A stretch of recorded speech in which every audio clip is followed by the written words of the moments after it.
வணக்கம். கணவன் மனைவி இருவரும் அமர்ந்திருக்கிறார்கள். கணவனின் தலைமையில் ஒரு 80 பிரச்சனைகள் ஓடிக்கொண்டிருக்கிறது.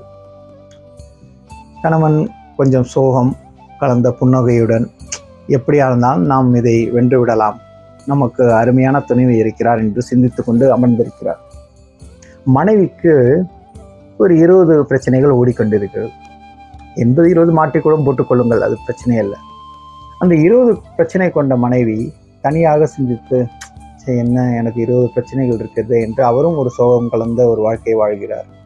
பின்பு கணவனிடம் தன்னுடைய பாரத்தை இறக்கி வைக்கிறார். கணவன் இப்பொழுது 100 பிரச்சனைகள் சுமக்கிறார். மனைவி பிரச்சனைகளை மடைமாற்றிவிட்டு உறுதுணையாக இருந்து சேர்ந்து அந்த வாழ்க்கையை வெற்றிகரமாக செயல்படுத்துகிறார்கள். இது இப்படி நடக்காவிட்டால் இந்த 20 என்பது இன்டர்சேஞ்சபிள், மாற்றிக்கொள்ளுங்கள். இந்த கணவன் இந்த பிரச்சனையை மனைவியிடமோ, மனைவி கணவனிடம் பிரச்சனையை கொடுக்காமல், இல்லை கணவன் மனைவிக்கு உதவி புரியாமல், மனைவி கணவனுக்கு ஒத்துழைக்காமல் இருந்தால் அவர்களுடைய பிரச்சனை அவர்களிடம்தான் இருக்கும். அது பல மடங்காக வளரவும் தனியாக பயணித்து அந்த பிரச்சனைகளை மாட்டி முழிக்கும் வாய்ப்பு இருக்கிறது.